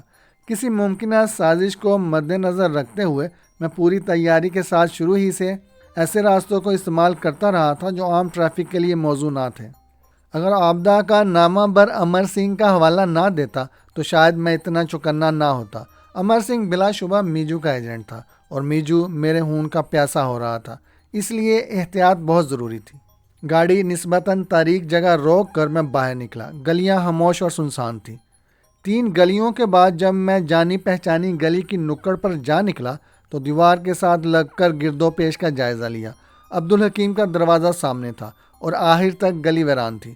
میں دیوار کے سائے میں چلتا ہوا عبدالحکیم کے دروازے تک پہنچ گیا۔ دروازہ نیمواں تھا لیکن جوری میری جسامت سے کم تھی۔ دروازہ کھول کر لمحہ بھر میں نے توقف کیا، پھر اندر داخل ہو کر کواڑ بند کر دیے۔ ابھی میں نے ایک قدم بھی نہ اٹھایا تھا کہ آبدہ کچن سے نکل کر سامنے آ گئی۔ ہم جہاں تھے وہیں کھڑے رہے۔ نہ وہ مجھے دیکھ کر روایتی محبوبہ کی طرح لپکی، نہ میں دیوانہ وار اس کی طرف دوڑا۔ میری چھٹی حص نے مجھے چونچ ماری اور میری سماج سے ایک پھنکارتی ہوئی سرگوشی ٹکرائی۔ آبدہ کو کسی نے کچن کے اندر سے کچھ کہا تھا۔ نہیں، آبدہ چیخی اور میری جانب بڑھتے ہوئے کہا، بھاگ جاؤ خرم۔ عین اسی لمحے میرے سامنے درد سے کواڑ بجے۔ اس سے پہلے کہ مجھے کوئی للکارتا، میں پھرتی سے پلٹا اور میری لات ایک جسم سے ٹکرائی۔ وہ دہلیز پر کھڑا تھا۔ چوٹ کھا کر وہ بلبلاتا ہوا گلی میں جا گرا۔ میں نے بھی بلا تاخیر باہر چھلانگ لگائی۔ صحن میں کسی نے للکارا اور ساتھ ہی فائر بھی جونک دیا تھا۔ میں دروازے سے نکل چکا تھا۔ باہر گرتے گرتے میں گھٹنوں کے بل اٹھتے ہوئے شخص کی کھوپڑی کو بھی نشانہ بنا دیا تھا۔ ٹھوکر کارگر ہی رہی، ورنہ وہ ڈکارتا ہوا دوسری بار نہ گرتا۔ جب میں اٹھ کر بھاگا تو میرے سامنے کوئی سمت اور منزل نہ تھی۔ سیدھی گلی تھی جو کم از کم 50 گز دائیں بائیں نہ گھومتی تھی۔ میں نے دوڑتے قدموں کی دمک اور پھر 3 فائروں کی آواز بھی سن لی تھی۔ میرے پیچھے آنے والے 2-3 ضرور رہے ہوں گے۔ اچانک ہی میری نگاہ سامنے پڑی۔ 2 آدمی گلی کے درمیان کھڑے تھے۔ میں تھک گیا، مجھے کسی چوہے کی طرح پنجرے میں پھانس لیا گیا تھا۔ پلٹ کر دیکھا، آنے والے 20 گز دور تھے اور آگے والے تھے اتنے ہی فاصلے پر۔ راستہ روکے کھڑے تھے اور گلی کا چوراہا صرف 10 قدم آگے تھا۔ وہ یقیناً احمق ہی تھے جو چوراہے سے 10 گز ادھر کھڑے تھے۔ شاید جو ہتھیار ان کے پاس تھے وہ 10 گز دور ٹارگٹ کو گرانے کی پوری صلاحیت رکھتے ہوں گے۔ میں خالی ہاتھ ہوں دوستو، میں نے ہاتھ اوپر اٹھاتے وقت جیب سے چھوٹا سا مگر خطرناک ریوالور نکال کر مٹھی میں دباتے ہوئے چیخ کر کہا، میں آ رہا ہوں۔ میں دونوں ہاتھ اٹھا کر پھر دوڑ پڑا کیونکہ پیچھے آنے والے اپنے ساتھی کا حشر دیکھ آئے تھے۔ میرا رخ سامنے والے آدمیوں کی طرف تھا اور چوراہے میں پہلا قدم رکھتے ہی میں نے 2 آدمی اور دیکھ لیے جو بائیں مڑنے والی نکڑ پر چوکس کھڑے تھے۔ شاید انہوں نے میری آواز سن لی تھی۔ ان کے خیال میں میرے ہاتھ خالی تھے اور میں سیدھا جا رہا تھا۔ میں نے 2 قدم کا فاصلہ طے کرتے ہوئے ریوالور کا کھٹکا چڑھا لیا اور درمیان میں جا کر یکدم پلٹ کر میں نے 2 فائر کیے۔ دونوں ہی حیرت زدہ آوازیں نکالتے گر پڑے تھے اور میں ان کے تڑپتے جسموں کو رونتا ہوا دائیں گلی میں نکلتا چلا گیا۔ اور اسی وقت دکھ اور حیرت سے میری آنکھیں پھٹ گئیں کیونکہ آگے گلی بند تھی۔ میرے سامنے کسی مکان کی سپاٹ دیوار تھی اور پیچھے لاشیں اور دشمن تھے۔ میں نے دائیں بائیں دیکھا، 3 دروازے آگے چوتھا کھلا نظر آیا اور اندر سے روشنی کا سیلاب گلی میں کھڑی کار پر پڑ رہا تھا۔ میرے لیے اب کوئی دوسرا راستہ نہ رہا تھا اور نہ ہی سوچ کر فیصلہ کرنے کا وقت تھا۔ چاروں فائرنگ کرتے گلی میں گھس آئے تھے۔ عقل اور جرأت کا تقاضے میرا ساتھ چھوڑ گئے تھے۔ میں لہراتا ہوا دوڑا اور کھلے دروازے میں داخل ہو گیا اور دروازہ اندر سے بند کر کے روشن صحن میں نکل گیا۔ صحن میں بڑی بڑی میزیں قطار میں لگی ہوئی تھی۔ بے شمار برتن اوندے پڑے تھے۔ چند بلیاں دعوت اڑانے میں مصروف تھیں۔ ایک کمرے سے روشنی آ رہی تھی۔ میں نے ایک ایک بند کمرے کو آزمایا مگر کسی نے بھی مجھے پناہ نہ دی تھی۔ مجبوراً مجھے روشن کمرے کا ہی رخ کرنا پڑا تھا۔ ایک ادھیڑ عمر کا صحت مند شخص ریشمی گاؤن میں ملبوس شراب پی رہا تھا۔ آؤ، اس نے بررائی ہوئی آواز میں کہا، کچھ بھول گئے ہو کیا؟ محترم، مجھے پناہ چاہیے، کچھ لوگ میرے تعاقب میں ہیں۔ میں نے ریوالور سیدھا کر لیا۔ بوڑھے نے مسکرا کر ہاتھ اٹھایا، حماقت نہ کرنا، میں آج لڑنے کے موڈ میں نہیں ہوں۔ میں نے یکدم ریوالور نیچے جھکا لیا۔ شکریہ جناب، میں نے نرم آواز میں کہا، میرے تعاقب میں موت ہے۔ اسی وقت دروازے پر چوٹیں لگنے کے دھماکے سنائی دینے لگے۔ بوڑھا اچھل کر اٹھا، آؤ میرے ساتھ آؤ، جو بھی ہیں اندر آ کر رہیں گے اور میں آج کی رات کوئی ہنگامہ نہیں پسند کروں گا۔ میں اس کے پیچھے پیچھے ایک دروازے پر جا رکا۔ دروازہ کھولو بیبی، جلدی۔ فوراً ہی اندر روشنی ہو گئی۔ دوسرے ہی لمحے دروازہ کھل گیا۔ حیرت سے میں لڑکھڑا سا گیا اور لڑکی کی چیخ بھی حلق سے اوپر ہی آ کر رک گئی۔ میرے سامنے ایڈنا شب خوابی کے لباس میں کھڑی مجھے گور رہی تھی۔ اسی نازک ترین لمحے عقب سے ایڈنا کی کار کچے میں بیک ہونے کی آواز میری اسی نازک ترین لمحے عقب سے ایڈنا کی کار کچے میں بیک ہونے کی آواز میری سماعت سے ٹکرائی۔ زندگی پچھلے قدموں دور ہو رہی تھی اور موت آنکھوں کے سامنے کھڑی میری بے بسی پر خندہ زن تھی۔ امن کی دنیا میں جنگ مرحلے وار لڑی جاتی ہے اور ان مرحلوں میں انسان کے پاس سوچنے اور قابل عمل فیصلہ کرنے کا خاصا وقت ہوتا ہے، مگر جرم کی دنیا میں یہ ہر مرحلہ محض 1 سیکنڈ اور کبھی کبھی 1 سیکنڈ سے بھی کم ہوتا جاتا ہے۔ وہاں سوچنے اور پھر فیصلہ کرنے والے احمق آخری ہچکی بھی پچھتاوے کی نظر کر دیتے ہیں۔ میں دیکھ رہا تھا دونوں کی آنکھوں میں درندگی، ہونٹوں پر زہریلی مسکراہٹ اور انگلیوں کی حرکت میری موت کے پروانے پر مہر ثبت کر رہی تھی، لہٰذا میں نے سیکنڈ سے بھی کم وقت میں فیصلہ کر لیا تھا۔ میرے ہونٹوں پر جوابی بجھی بجھی سی مسکراہٹ، چہرے پر شرمندگی کا دھواں اور آنکھوں میں دوستانہ چمک دیکھ کر ان کے تنے ہوئے نقوش ایک دم ڈھیلے ہو گئے۔ میرا فیصلہ ان کے لیے غیر متوقع ہی رہا ہوگا۔ موت کی آنکھوں میں آنکھیں ڈال کر کوئی دیوانہ ہی مسکرانے کی جرت کر سکتا تھا۔ میری جرت ان کی حیرت بن گئی تھی اور حیرت نے ان کے لمحاتی رد عمل کو متاثر کر دیا تھا۔ موت حیرت کے سمندر میں غوطہ زن ہو کر رک گئی تھی۔ کیا چیف نے میرے بلیک وارنٹ جاری کر دیے ہیں دوستو؟ میں نے دوستانہ انداز میں پوچھا۔ دونوں نے استفہامیہ نگاہوں سے ایک دوسرے کو دیکھا، لیکن یہ وقفہ نہایت ہی مؤثر تھا۔ صرف لمحے بھر کے لیے نظروں کا تصادم ہوا تھا اور وقفہ اپنے کندھے پر جھولتی اسٹین گن اتارنے کے لیے ناکافی تھا۔ بولتے کیوں نہیں دوستو؟ میں نے ملتجی لہجے میں کہا۔ کیا تمہیں چیف نے بھیجا ہے؟ تم کون ہو؟ ٹوٹی ہوئی ناک والا غرایا۔ وہی جسے منظر سے ہٹانے کا تمہیں حکم دیا گیا ہے؟ میں نے بتایا۔ چیف نے مجھے ریڈیو پر حکم دیا تھا کہ ہٹ میں جا کر انتظار کرو، وہاں ایک جوڑا آئے گا، اسے زندہ گرفتار کرنا ہے۔ بے شک تم بھی 2 ہو، مگر میں اپنے کسی مرد دوست کو لڑکی نہیں کہہ سکتا۔ مجھے یہی بتایا گیا تھا کہ ایک آوارہ گرد لڑکا اپنی دوست کے ساتھ ہوگا۔ اسٹین گن پیروں میں گرا دو، ٹوٹی ہوئی ناک والا ممنایا، اور 2 قدم دائیں ہٹ کر کھڑے ہو جاؤ۔ میں نے کندھا ڈھیلا کر کے جھکا دیا اور اسٹین گن نیچے گرتی چلی گئی۔ ہاں اب بولو، تمہارے چیف کا کیا نام ہے؟ کیا چیف کسی اور نام سے بھی جانا جاتا ہے؟ میں نے تمسخرانہ انداز میں کہا۔ کیا تم لوگ اسے نام سے پکارتے ہو؟ تمہیں یہاں کون لایا ہے؟ سامی، وہ سیاہ فام لڑکا۔ دوسری گاڑی میں کون تھا؟ چیف کا کوئی دوسرا کتا۔ میں نے دانت پیس لیے۔ ہاں، ہم سب چیف کے احمق کتے ہی ہیں۔ چیف کی آنکھوں کا اشارہ پا کر اپنی آنکھیں بند کر کے موت کی طرف لپک پڑتے ہیں۔ سنو دوستو، ہم بنیادی طور پر انسان ہیں اور انسان سے خطائیں ہوتی ہی رہتی ہیں۔ اگر میری وجہ سے چیف کا ایک ٹھکانہ دوسرے گروہ کی نگاہوں میں آ گیا ہے تو اس کی سزا موت سے کم بھی تو دی جا سکتی تھی۔ کل تم میں سے بھی کوئی نادانستہ خطا کر سکتا ہے۔ جب تک میری زندگی تمہاری مٹھی میں بند کر دی گئی ہے، اسی طرح تمہاری زندگی کا چراغ بھی کسی اور کی پھونک سے بجھا دیا جائے گا۔ نام؟ دوسرا نوجوان نرم آواز میں بولا۔ اپنا نام بتاؤ تاکہ ہم کوئی فیصلہ کر سکیں۔ ایڈ کلینو۔ میں نے تھوک نگل کر اپنا فرضی نام بتا دیا۔ چیف کے ساتھ کب سے ہو؟ گزشتہ ہفتے ایک بوڑھے سکھ نے مجھے فروخت کیا تھا۔ میں نے سکھ کا نام نہیں لیا کیونکہ مجھے معلوم نہیں تھا کہ ان دونوں کا تعلق کس گروہ سے ہے۔ والری، ٹوٹی ہوئی ناک والے نے اپنے ساتھی کو مخاطب کیا۔ اب 2 اور 2 کا جواب سمجھ میں آ رہا ہے۔ غالباً اس نئے لڑکے کو بھیج کر چیف مطمئن نہیں رہا ہوگا، اس لیے ہمیں بھی بھیج دیا ہے۔ ہاں، والری نے اس بات میں سر ہلایا۔ ٹھیک ہے ایڈ، ادھر ہمارے ساتھ آ کر بیٹھ جاؤ۔ تو کیا چیف نے میرے لیے؟ نہیں دوست، والری ہنس پڑا۔ ویسے تم بہادر نوجوان لگتے ہو۔ میں نے موت کے سامنے آ کر بولنے والا کبھی نہیں دیکھا۔ میں نے قریب جا کر ہاتھ آگے بڑھایا۔ نئی زندگی کے نام، نئے دوستوں کو سلام۔ والری نے میرا ہاتھ اپنے مضبوط پنجے میں دبوچ لیا اور تعارف کرایا۔ اور یہ میرا دوست ایگاڈو ہے۔ میں نے جھک کر ایگاڈو کا اٹھا ہوا ہاتھ تھام لیا۔ دونوں اکڑوں بیٹھے ہوئے تھے۔ ان کے درمیان اتنا فاصلہ تھا کہ میں آسانی سے وہاں بیٹھ سکتا تھا۔ تربیت کے دوران فادر گابے نے جو کچھ بتایا اور سکھایا تھا میرے ذہن میں ایسے ہی تازہ تھا جیسے کمرہ امتحان میں داخل ہونے سے چند منٹ قبل کسی طالب علم نے کوئی سوال یاد کیا ہو۔ جو ہی ایگاڈو نے میرا ہاتھ چھوڑا، میں ایک قدم پیچھے ہٹا اور دوسرے ہی لمحے ہٹ کی خاموشی مجروح ہو گئی۔ میرا دایاں پاؤں والری کی کھوپڑی اور دائیں ہاتھ کی کھڑی ہتھیلی ایگاڈو کی گردن توڑتی ہوئی اوپر اٹھ گئی۔ دونوں ہی آخری کربناک چیخ کے ساتھ پہلو کے بل گرے۔ یہ میری مہارت نہیں تھی، بلکہ وہ دونوں اتنے آسان اور شاندار ٹارگٹ تھے کہ کراٹے کا اناڑی طالب علم بھی کامیاب وار کر سکتا تھا۔ البتہ مجھے زوردار ضربوں پر ناز تھا۔ ایک ہی ضرب نے والری اور ایگارڈو جیسے مضبوط نوجوان کو موت کی وادی میں دھکیل دیا تھا۔ میں نے چند طویل سانسیں لی اور جھک کر والری کی نبض ٹٹولی۔ زندگی سکوت میں ڈوب چکی تھی۔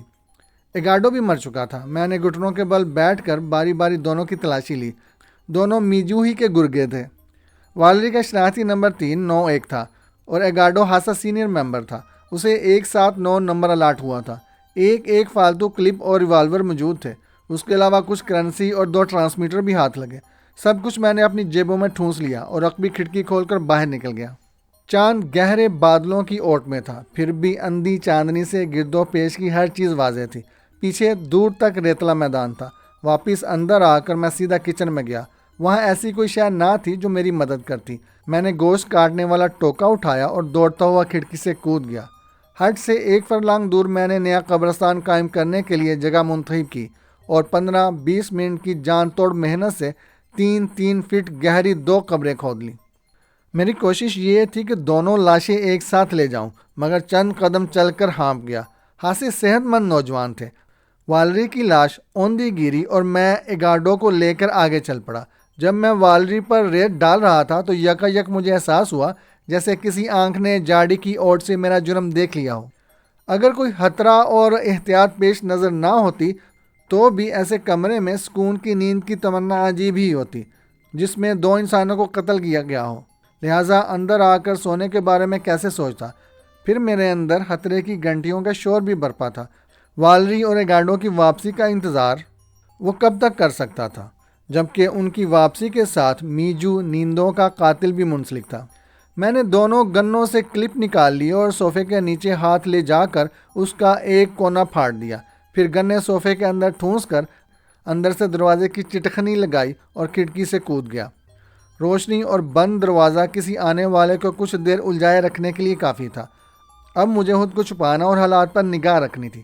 اس کے لیے یہ ویران جگہ ہی موزوں تھی۔ میجو اگر راہ پر لگ بھی گیا تو اسے یہ فیصلہ کرنا پڑتا کہ خرم چودھری قتل کر کے خود جائے واردات کے قریب رہنے کی جرت نہیں کر سکتا۔ میں اس کی اسی سوچ سے فائدہ اٹھا کر یہاں روپوش ہو جانا چاہتا تھا۔ ہٹ طویل قطار میں دور تک چلے گئے تھے۔ میں کھڑکیوں پر نگاہیں جمائے چل رہا تھا۔ تقریباً تمام ہٹ آباد تھے۔ کسی میں تیز روشنی اور کھنکتے جام کہکہوں کی گونج آ رہی تھی اور کسی میں 0 پاور بلب کی روشنی سکوت میں ڈوبی ہوئی تھی۔ غالباً ہٹ 10واں یا 11واں ہی تھا۔ اندھیرے میں ڈوبا ہوا مجھے اندھیرے نے نہیں بلکہ نیمواں کھڑکی نے اپنی طرف متوجہ کیا تھا۔ قریب جانے پر معلوم ہوا کہ کرم خوردہ کھڑکی کا ایک پٹ اکھڑ چکا ہے۔ میں نے نیمواں پٹ تھام کر پورا کھول دیا اور پھر کھڑکی کی طرف ہتھیلیاں ٹیک کر آزاد کمرے میں اتر گیا۔ ابھی قدم بھی نہ اٹھانے پایا تھا کہ ایک سرسراتی سرگوشی میرے سکون کو جھنجھوڑتی نکل گئی۔ میں ایک دیوار کے ساتھ چپک کر کھڑا ہو گیا۔ سرگوشیوں کی بڑیں میرے ارد گرد بن بن کرتی اڑ رہی تھی۔ میں نے حالات کا جائزہ لیا۔ میں پھنس چکا تھا۔ اندر آتے وقت تو میں مکینوں کی نگاہوں سے بچ گیا تھا، مگر واپسی کا مقصد موت کو دعوت دینے کے مترادف تھا۔ کون ہے؟ مرد کی آواز میں خوف کی لرزش تھی۔ اندھیروں کا مسافر، میں نے جواب دے کر جگہ بدل لی۔ میری آنکھیں تمہیں دیکھ رہی ہیں، اٹھو، روشنی کرو۔ میں مسلسل جگہ بدلتا رہا۔ اگر وہ فائر کرنے کی کوشش کرتا تو گولی دیوار ہی کو لگتی۔ دوسرے ہی لمحے ٹیبل لیمپ روشن ہو گیا اور میری آنکھیں چندیا گئیں۔ اس سمٹتی لڑکی کا حسن ہی کچھ ایسا تھا کہ میری آنکھیں بے بس ہو کر رہ گئی تھی۔ وہ گھٹنوں پر ٹھوڑی رکھے مجھے دیکھ رہی تھی۔ اس کا ساتھی ایک ادھیڑ عمر لٹکی ہوئی توند والا بدنما مرد تھا۔ ہمارے پاس مرد تھوک نگل کر بولا، صرف شراب کی آدھی بوتل رہ گئی ہے۔ جھوٹ مت بولو موٹے، میں نے کسی اوباش نوجوان کے انداز میں لڑکی کو گورتے ہوئے کہا۔ تمہارے پاس ابھی بہت کچھ ہے۔ ساتھ ہی میں نے ایک آنکھ دبا دی۔ لڑکی یہ اشارہ پاتے ہی کنول کی طرح کھل اٹھی۔ اس کا خوف زدہ اور ستا ہوا چہرہ حیرت انگیز طور پر گلاب رنگ ہو گیا اور اس کے بند ہونٹ مسکرانے لگے۔ بوڑھے نے اپنے ہونٹوں پر زبان پھیری اور ادھر ادھر دیکھنے لگا۔ یقین کرو نوجوان، میرے پاس اور کچھ بھی نہیں ہے۔ تم چپ رہو اونشن۔ لڑکی نے اسے دھکیل کر نیچے گرانا چاہا۔ اگر زبان تمہارے قابو میں نہیں ہے تو باتھ روم چلے جاؤ۔ نہیں پیاری گڑیا، میں نے سر کو نفی میں ہلاتے ہوئے کہا، اپنے شوہر کو یہیں رہنے دو۔ یہ میرا شوہر نہیں ہے۔ لڑکی نے اوشن کو نفرت انگیز نگاہوں سے دیکھا۔ میں کسی کے لیے بھی یہ جگہ محسوس کر سکتی ہوں۔ جس طرح ہر مکان کا کرایہ ہوتا ہے، اسی طرح اس جگہ کا بھی کرایہ مقرر ہے۔ اوشن فوراً یہ جگہ چھوڑ دو۔ لیکن میں کرایہ ادا کر چکا ہوں، وہ تون سمیٹتا ہوا گرایا۔ لڑکی نے سائڈ ٹیبل سے اپنا قیمتی بیگ اٹھایا اور کرنسی نوٹ نکال کر اوشن کی طرف اچھال دیے۔ یہ لو، اور یہاں سے چلتے پھرتے نظر آؤ۔ اوشن نے پہلے میری جانب دیکھا، پھر نوٹوں کو اٹھانے لگا۔ میں نے سوچا کہ اگر اوشن چلا گیا تو اس کی چھوڑی ہوئی خوبصورت چمگادڑ میری ذات کی دیوار سے سر ٹکرانے لگے گی، جبکہ میں صرف چند لمحے سکون کی نیند کا خواہش مند تھا۔ ٹھہرو انکل، میں نے کہا، مجھے افسوس ہے کہ میں مخل ہوا، میں واپس جا رہا ہوں۔ اوہ نہیں، لڑکی نے احتجاج کیا، اب میں اسے برداشت نہیں کر سکتی۔ چلے جاؤ اوشن۔ اور تم، کیا نام ہے تمہارا؟ میرا کوئی نام نہیں ہے، اور جس کا نام نہیں ہوتا اس کا کوئی مقام بھی نہیں ہوتا۔ آؤ انکل، اپنی جگہ سنبھال لو۔ شکریہ نوجوان، اوشن نے کہا۔ اوشن کسی ردی لفافے کا نام نہیں ہے۔ اس لڑکی سے پوچھو کہ شہر کی روشنیاں میرا کس طرح احترام کرتی ہیں۔ اب میرے لیے یہاں ٹھہرنا ناممکن ہو چکا ہے۔ شہر جا رہے ہو تو کیا میری ایک امانت لے جاؤ گے؟ ہاں، لاؤ، دے دو مجھے۔ چلو باہر۔ میں نے لڑکی کی طرف دیکھ کر مسکرا کر دیکھا۔ موڈ کو تازہ کر لو، میں واپس آ رہا ہوں۔ اوشن نے میرا ہاتھ تھپ تھپایا اور ہم دونوں دروازہ کھول کر باہر آ گئے۔ لڑکے، سچ سچ بتاؤ کہ تم کون ہو؟ اوشن نے سرگوشی کی۔ آپ کا بھتیجا انکل اوشن، میں نے خوش مزاجی سے جواب دیا، اور آپ کے ساتھ جانا چاہتا ہوں۔ اوشن چلتے چلتے رک گیا۔ چاندنی میں اس کا چہرہ مجھے سوالیہ نشان دکھائی دے رہا تھا۔ اوہ، وہ رات بھر کسی خارش زدہ کتیا کی طرح پریشان رہے گی، میں نے کہا۔ کیا واقعی تم؟ ہاں پیارے انکل، میں ایسی لڑکیوں سے نفرت کرتا ہوں۔ شاندار، وہ بڑبڑایا۔ اس کو جو سزا میں نہ دے سکا تم نے دے دی ہے۔ بے شک وہ خارش زدہ کتیا ہی ہے۔ ہٹ سے 15-20 قدم دور اس کی کار کھڑی تھی۔ اس نے چابی سے دروازہ کھولا اور اندر جا کر میرے لیے فرنٹ سیٹ کا دروازہ کھولنے لگا۔ پچھلا دروازہ انکل، میں نے کہا۔ میں بے حد تھکا ہوا ہوں، شہر تک آرام کر لوں گا۔ اس نے بے چونچرا ہاتھ پیچھے کر کے لاک اوپر اٹھا دیا اور میں اس کا اوور کوٹ ہٹا کر بیٹھ گیا۔ وہ اگنیشن میں تار گمانے میں مصروف تھا۔ یہ سوچ کر کہ اوشن بھی میرا ہی کوئی بھائی بند ہے، میں نے طویل سانس لی، کیونکہ چور کی کار میں سفر میری سلامتی اور مقاصد کے خلاف بھی جا سکتا تھا۔ کار کا انجن ایک ہچکی لے کر جاگ پڑا اور اوشن نے یوں ٹرن لے کر اسے باہر کے راستے پر ڈال دیا۔ پکی سڑک پر چلتے ہی میں نے والری اور ایگارڈو کی کار دیکھ لی۔ احمقوں نے بالکل سڑک کے کنارے درخت کے سائے میں کھڑی کر رکھی تھی۔ میں اگر چاہتا تو اس کار پر قبضہ کر سکتا تھا، لیکن احتیاط کا تقاضا یہی تھا جو میں نے اختیار کیا تھا۔ اگر میں والری کی گاڑی استعمال کرتا تو اتنے میں گروہ کا کوئی آدمی کار کو پہچان سکتا تھا۔ شہر کی حدود میں پیٹرولنگ پولیس بھی روک سکتی تھی، اور میرے پاس کسی کو بھی مطمئن کرنے کا کوئی ذریعہ نہیں تھا۔ یہی سوچ کر میں نے اوشن کی آڑ لی تھی۔ اگر تم جاگ رہے ہو تو کچھ بات کرو۔ تھوڑی دیر بعد اس نے عقب نما آئینے کا زاویہ درست کرتے ہوئے مجھ سے کہا، اپنے بارے میں کچھ بتاؤ۔ اگر کچھ چھپاؤ گے تو بھی اوشن کی تجربہ کار نگاہیں تمہیں تلاش کر لیں گی۔ تلاش کرو انکل، میں نے سیٹ پر پھیلتے ہوئے کہا۔ جب تلاش کر لو تو مجھے جگا دینا۔ میں نے تمہیں مسٹر بیکر کی گاڑی سے اترتے دیکھا تھا۔ اوشن نے اپنی ذات کی پہلی پرت کھولی۔ اس وقت میں ڈگی سے بوتل نکالنے باہر آیا تھا۔ پیکر محض تفریحاً کسی کو گاڑی دینے والوں میں سے نہیں ہے۔ اب تم بتاؤ گے کہ پیکر کے ہٹ میں کون مقیم ہے؟ یقیناً کوئی مہمان ہی ہوگا۔ ہاں انکل، میں نے کہا، مجھے مہمان تک برین پہنچانے کے لیے دیا گیا تھا۔ برین یا گرم گرم گولی؟ اوشن نے کہا لگایا۔ میرے پیارے بیٹے، برین جیسی پرلطف شے دیکھ کر تمہاری طرح کوئی پناہ گاہ اور لفٹ تلاش نہیں کر سکتا۔ جو کچھ تم کہہ رہے ہو اگر سچ ہے تو میری مرضی کے خلاف تمہاری خفیف سی حرکت بھی بقایا گوایاں تمہارے جسم کے کھاتے میں جمع کر دے گی۔ ہاں، اب ہوئی نا بات، اوشن ہنستے ہوئے بولا۔ گویا میں نے تمہیں تلاش کر لیا ہے۔ میں نے قدرے اوپر اٹھ کر ریوالور کی نال اس کی گردن سے لگا دی۔ مجھے خدشہ تھا کہ میری اس حرکت پر وہ چونکے گا اور گاڑی تنگ سڑک پر لہراتی ہوئی جاڑیوں میں اتر جائے گی، یا وہ سیپا ہو کر دوڑنے لگے گا، لیکن اس نے خود پر بوکھلاہٹ طاری نہیں ہونے دی، اور مجھے یوں محسوس ہوا تھا جیسے میں نے آٹے کی بوری سے نال لگا دی ہو۔ میں ایک گاڑی کی ہیڈ لائٹس دیکھ رہا ہوں، اوشن نے پرسکون لہجے میں اطلاع دی۔ اب بتاؤ، اگر مجھ کو ٹھہرایا گیا تو مجھے کیا کرنا ہوگا؟ میں کسی کی نگاہوں میں نہیں آنا چاہتا، میں نے کہا۔ یہ تمہاری ذہانت اور نیت پر منحصر ہے کہ تم کیا کرتے ہو۔ ہاں، میں یہ ضرور بتا سکتا ہوں کہ اگر تم نے مجھے ظاہر کرنے کی حماقت کی تو تمہاری سیٹ کی پشت میں گولیاں اتارنے میں مجھے کوئی تعامل نہیں ہوگا۔ موڑ کاٹتے ہی سامنے سے آنے والی گاڑی کی روشنی اوشن کے گنجے سر کو روشن کرنے لگی تھی۔ آنے والا کوئی بھی ہو سکتا تھا، لیکن قوی مکان یہی تھا کہ میجو گروپ ہی کا کوئی آدمی ہوگا۔ ہو سکتا ہے والری اور ایگارڈو کی کارکردگی معلوم کرنے کے لیے ان کو کال کیا گیا ہو اور جواب نہ پا کر میجو نے کوئی کارندہ بھیج دیا ہو۔ میں نے اس کی گردن سے نال ہٹا لی اور سرک کر نیچے لیٹ گیا۔ یہ کہانی ابھی جاری ہے۔ کہانی پسند آئے تو لائک ضرور کیجیے گا۔ ہمارے چینل کو سبسکرائب کر دیں۔ شکریہ۔